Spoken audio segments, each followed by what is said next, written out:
In this video, I am going to discuss with you about the regional kingdom of Mysore. Okay, so let's start with the introduction.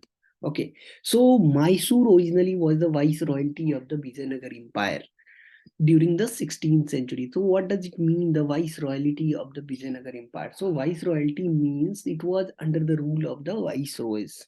Okay, but after some point of time, there was a fall of the Vijayanagar Empire. So, after the fall of the Vijayanagar Empire, Mysore maintained its own fragile autonomy. Means they asserted their autonomy and they finally became independent. Okay, but during the 18th century, Mysore was ruled by the Krishna Raja Wadiyar of the Wadiyar dynasty, but soon he was also dethroned by his own minister Nandaraj and the Devaraj. Okay, so Krishna Raja Wadiyar of the Wadiyar dynasty. Okay, and in the Wadiyar dynasty, there were two abled ministers, that was the Krishna Raja Wadiyar, sorry, the Nanjaraj and the Devaraj. Nanjaraj and Devaraj. Okay, so finally, Krishna Raja Wadiyar was dethroned by the Nandaraj and the Devaraj. Okay, so this was the introduction of the Mysore. Okay, so let's discuss the salient features of Mysore. Salient features of Mysore. Okay, so the first one is the Hyder Ali. Okay, so it will be a brief introduction about the Hyder Ali. And the time period of the Hyder Ali was 1761 to 1782. So in 1761, he ascended to the throne of Mysore. Okay, and on 7th December 1782, he died. Okay, so during the Second Anglo-Mysore War, he died. We will discuss the Second Anglo-Mysore War. Okay, so let's have a few words about the Hyder Ali. Okay, so Hyder Ali was a soldier of fortune. Okay, and he started his career as a petty soldier in the Mysore army. Okay, and he was illiterate, but in spite of his illiteracy, he was quite intelligent. Means he was quite able in handling the administration. He was efficient in taking the decisions. So he was illiterate, but even though he was very intelligent, so due to his capability and capacity, he rose to the position of commander. So finally, he became commander in the Mysore army in 1761. Okay. So in 1761, he became the commander-in-chief in the Mysore army, whereby he dethroned his own minister, he dethroned or he overthrew Nanjaraj and Devraj and finally came to power. Okay, so finally he ascended to the throne of Mysore in 1761. Okay, then, okay, let me take the new page.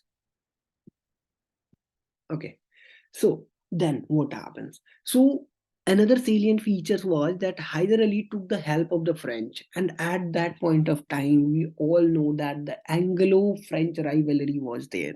Okay, so Hyder Ali took the help of the French to set up an arsenal at Dindigul in 1755. So at that point of time, he was not the ruler; he was just a petty soldier in the Mysore army. Okay, so whereby he set up an arsenal at Dindigul in 1755, and he took the support of the French. So it was basically, it is quite clear that it was not liked by the British at that point of time.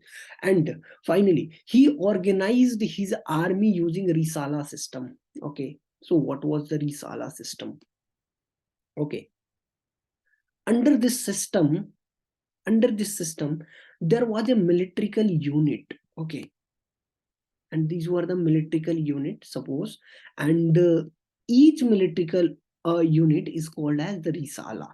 And under this militarical unit, there used to be a same number of weapons, same number of soldiers, same number of horses, and a commander in chief which was directly appointed by the Hyder Ali itself. Okay, and under this system, there was a clear chain of command going up to the ruler.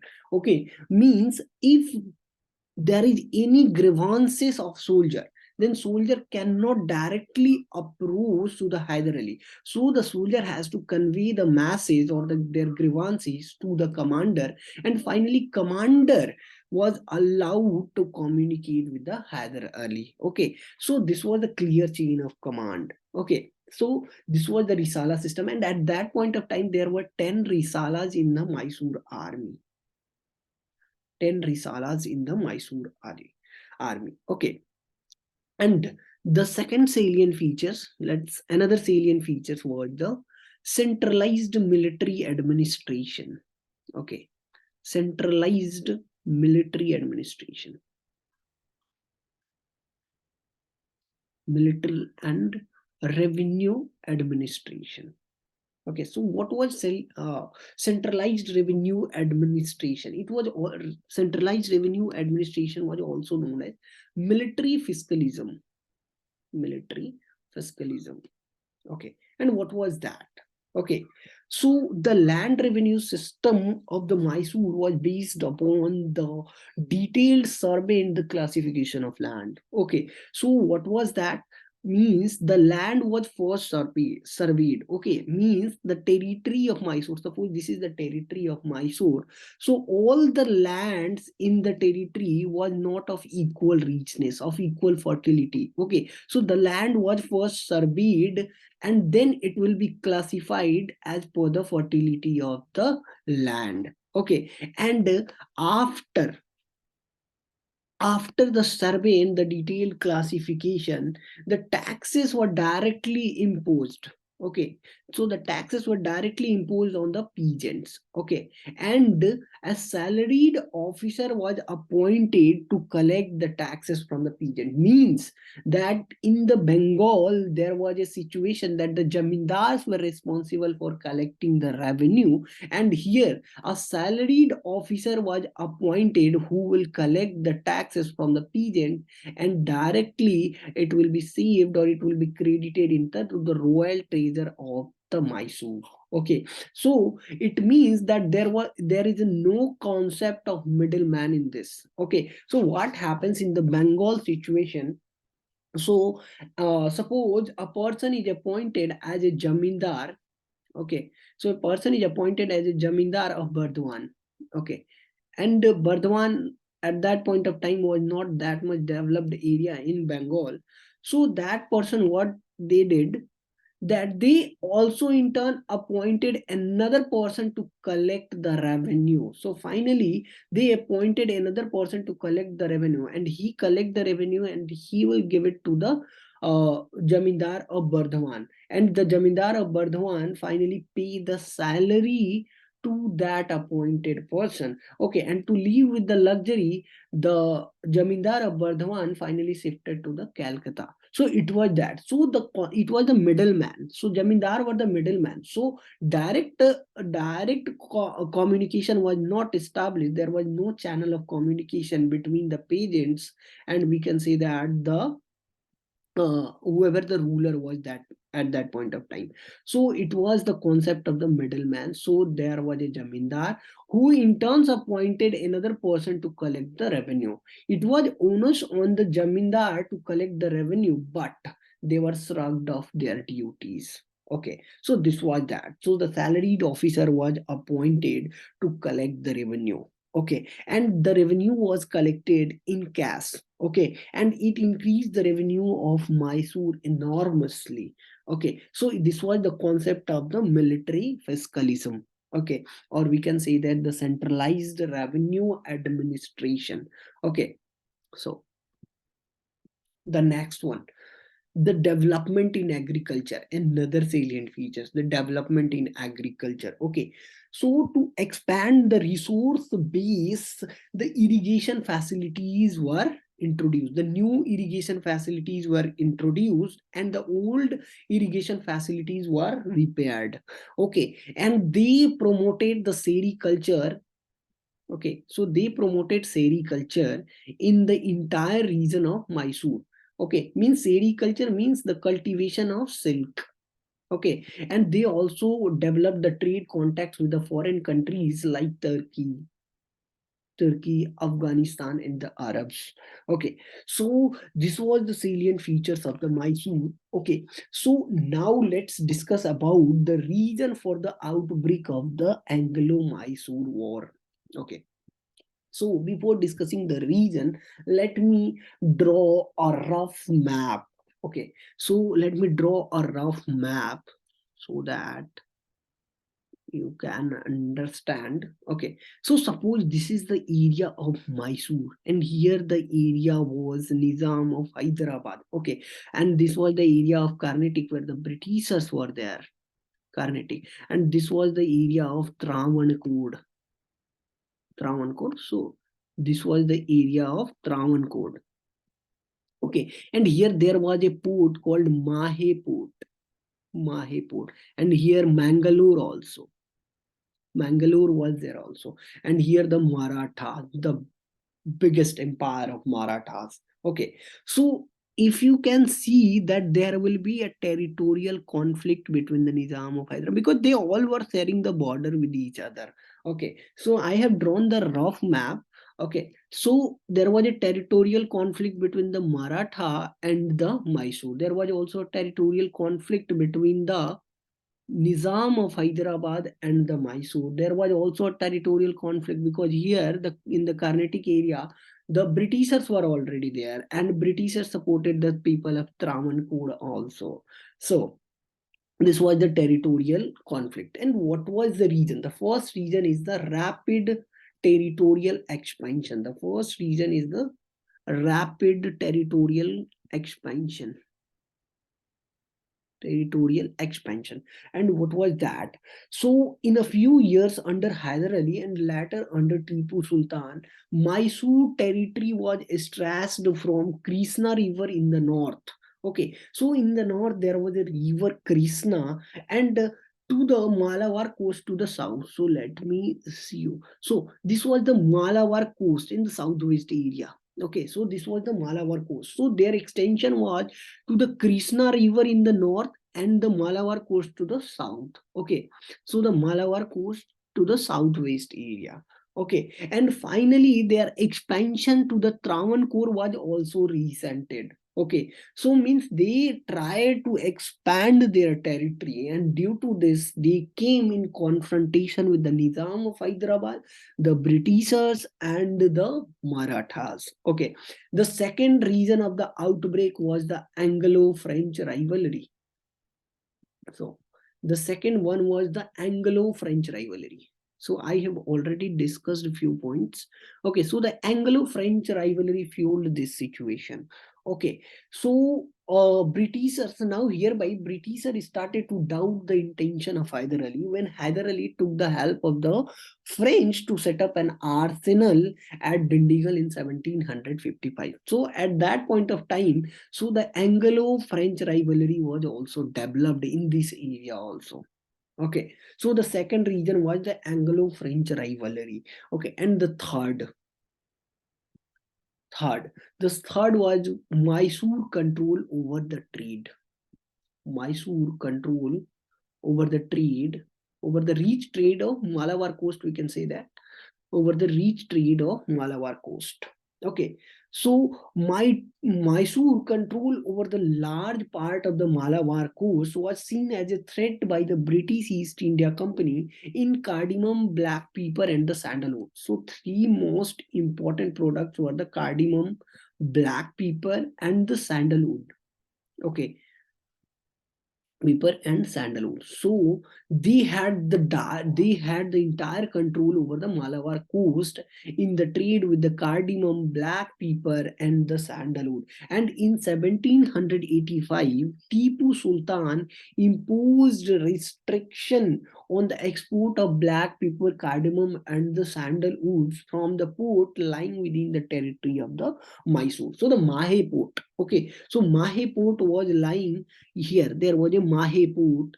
So Mahe port. So it was Tipu Sultan imposed ban that there would be nothing to be transferred or to be traded with the British East India Company. So nothing could go to the Europe. Okay. So this was also the reason of the outbreak of the war. Okay. And in 1788, Tipu Sultan also imposed or disallowed local merchants from trading with the company. So local merchants were not allowed to trade with the East India Company. So finally, it was seen as a threat by the British East India Company. So this was the third reason for the outbreak of the Anglo-Mysore War. So the fourth region, let me discuss. Okay, so Mysore aspiration. Fourth region is the Mysore aspiration. Aspiration means what they wanted to achieve. Okay, so it's a goal. Okay, so Mysore aspiration. So Hyder Ali and Tipu Sultan aimed to establish the centralized military state. Okay, so he wanted to establish Mysore as a centralized military state with a view to capture or to conquer the entire South area, including the Maratha and the Nizam of Hyderabad. So finally, what happens? The Maratha and the Nizam of Hyderabad, they colluded with the Britishers to fight against Mysore, or we can say that the Hyder Ali. Okay, so the first Anglo-Mysore War. So let's discuss the first Anglo-Mysore War. So the first Anglo-Mysore War, and the time period of the first Anglo-Mysore was 1767 to 1769. Okay. So, so the reason which I have already discussed. So, okay. So, due to the territorial conflict and differences with the Maratha, Nizam, and the English, the first Anglo-Mysore War was started. Okay, so I have already discussed the territorial conflicts between the Marathas, among the Marathas, Nizam of Hyderabad, and the Britishers with the Marathas. Okay, so the first Anglo War was started, and in the beginning of the war, in the first phase of the war, so the Nizam of Hyderabad and the Marathas colluded with the Britishers to fight against Hyder Ali. But Hyder Ali was quite intelligent, so Hyder Ali offered peace with the Nizam of Hyderabad and the Maratha. And as a result, Maratha and the Nizam of Hyderabad withdraw from the war. Okay, and when they withdraw from the war, he got the opportunity, and finally he attacked on the British position in Madras, and as a result Madras was surrendered, and it led to the Treaty of Madras 1769. And what was the terms of the Treaty of Madras? Okay, so the first term was that the what we can say that as per the terms of the treaty, the prisoners were exchanged. Okay, means some of the prisoners that were captured by the Tipu Sultan, and some of them were captured by the British East India Company or the Britishers. Okay, and Hyder Ali also restituted the British captured area, means the area which was captured by the Hyder Ali, it was retained with the Britisher as per the terms of the treaty. And in return, Britisher promised that if Hyder Ali will be attacked by any arbitrary power, then Britisher will come to aid Hyder Ali. Aid, it's an aid. Aid means to support Hyder Ali, to help Hyder Ali. Okay, so this was the first Anglo-Mysore War, and the reason which I have already mentioned, and this was ended with the Treaty of Madras. So let's discuss the second Anglo-Mysore War. Second Anglo-Mysore War. Second Anglo-Mysore War, and the time period was 1780 to 1784. Okay. So, in 1771, Marathas attacked on Mysore. And at this point of time, Hyder Ali was expecting Britishers to come for an aid, but Britishers did not come to the aid of Hyder Ali. So Hyder Ali realized that the Britishers cannot be trusted on their words. Okay, means Britishers are just they were just deviating the Hyder Ali from their path of success. Okay, so this was the reason. And in 1780, when there was an unrest in America. Okay, so there was an unrest in America, means Asanti. Okay, so there was an unrest in America because there was a fight that were going on between the what we can say that American War of Independence was also fought at that point of time. Okay, so when there was an unrest in America, Hyder Ali started to support the French and provided them access to the Mahe port. Okay, so the Mahe port, here was the Mahe port in Mysore. Okay, so it was the Mahe port. Okay, so Hyder Ali has given access of the Mahe port to the French, and the Britishers was the imperial master of India. So Britishers attacked on Mahe led to the beginning of the Second Anglo-Mysore War, and the Second Anglo-Mysore War was started. Okay, and meanwhile on 7th December, it was important. I have already mentioned when I started the class. So, meanwhile, on 7th December 1782, Hyder Ali was died. Okay, but his son Tipu Sultan continued war for next 2 years. And in this war, the important thing is that his son Tipu Sultan, he was quite brave, okay, and his son Tipu Sultan used Mysorean missile. Okay, so Mysorean rocket was launched in this war. Okay, so he used the innovative Mysorean missile and gave a tough fight to the Britisher. But the war was inconclusive, means there was no conclusion, and it resulted into the Treaty of Mangalore 1784. Okay, so the Treaty of Mangalore 1784. And what was the Treaty of Mangalore? What was the terms of the treaty? So as per the terms of the treaty, both the side gave back the acquired territory to each other. Means some of the territory during the war was acquired by the Tipu Sultan, and some of the territories was acquired by the Britishers. Okay, so both of them gave their territory back to each other. Okay, and finally, Tipu decided to regroup and reorganize, or we can say that to reconsolidate his forces with a view to obtain the support. Okay, and he sent his forces to the foreign mission. Okay, and what was the foreign mission? To gain support, to obtain support from the foreign countries. Okay, and who were all these foreign countries where Tipu Sultan sent their army mission? Was that Arab, Turkey, Afghan, and etc.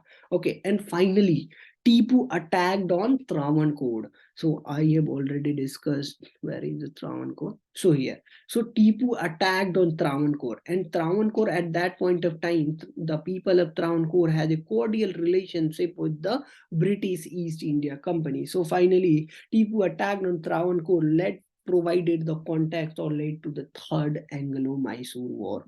So the Third Anglo-Mysore War started. Okay, so the Third Anglo-Mysore War.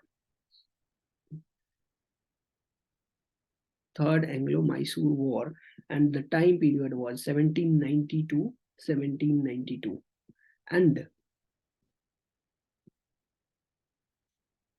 okay, so let me say 1775 to 1782.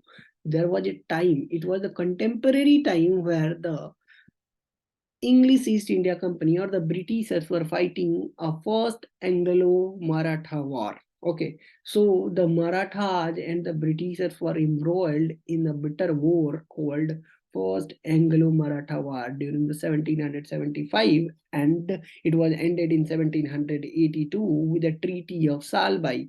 And the most important terms of that treaty was that Marathas promised that they will support Britishers if there will be any war against the Britishers, or if a Britisher fought a war with any arbitrary power.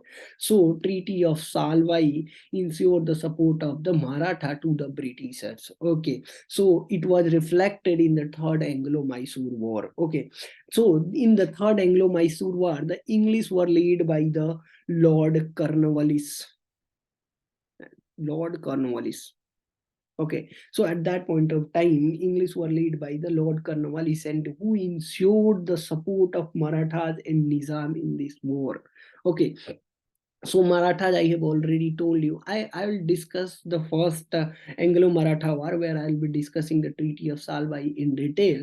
But there was a treaty that was signed in 1782 between the Maratha and the British East India Company. And as per the terms of the treaty, they accepted that they promised that they will provide support to the Britishers if Britishers embroiled in any kind of war. Okay, so Lord Cornwallis ensured the support of Marathas and Nizam in this war, and as such, Tipu met a crushing defeat. Means the Lord Cornwallis imposed a crushing defeat on the Tipu Sultan, and this war ended with the Treaty of Seringapatam.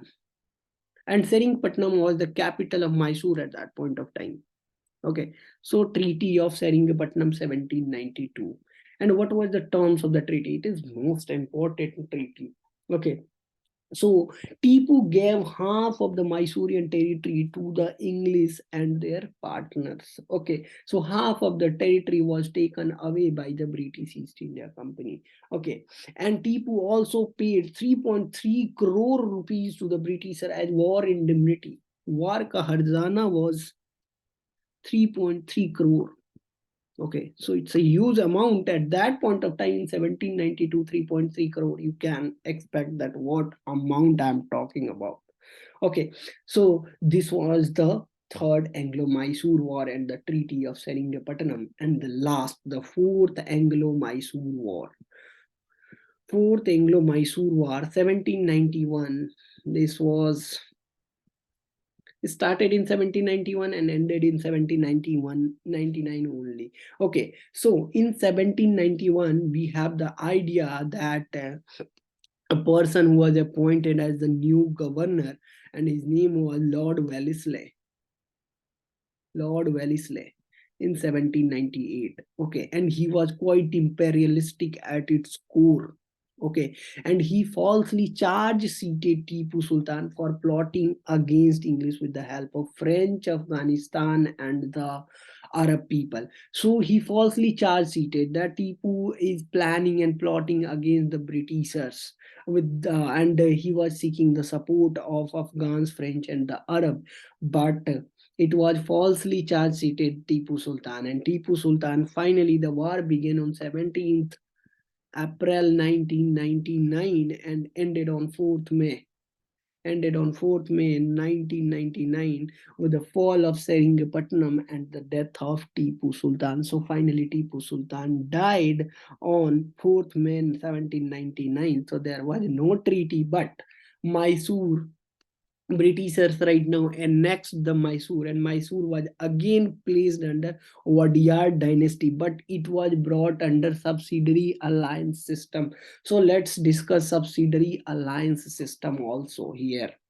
So subsidiary alliance system, it was introduced by Lord Wellesley in 1798, and it was quite active till 1805.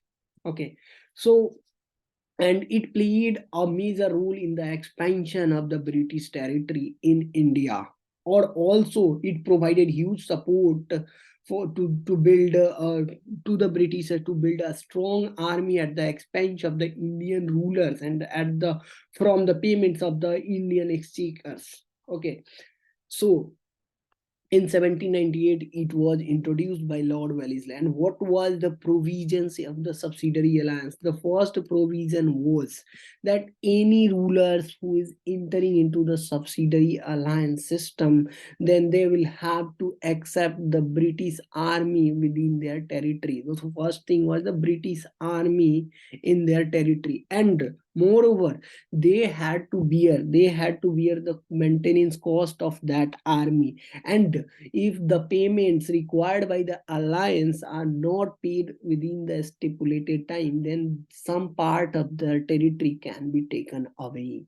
So the second was also clear, and the third point was that it was a complete surrender of their sovereignty. Means that any ruler who entered into the subsidiary alliance system, they cannot initiate any war against the arbitrary power without the permission of the British East India Company. And the fourth one, that uh, anyone who entered into the subsidiary alliance system can only employ European in the armies. Okay, so no other one can be employed in their armies.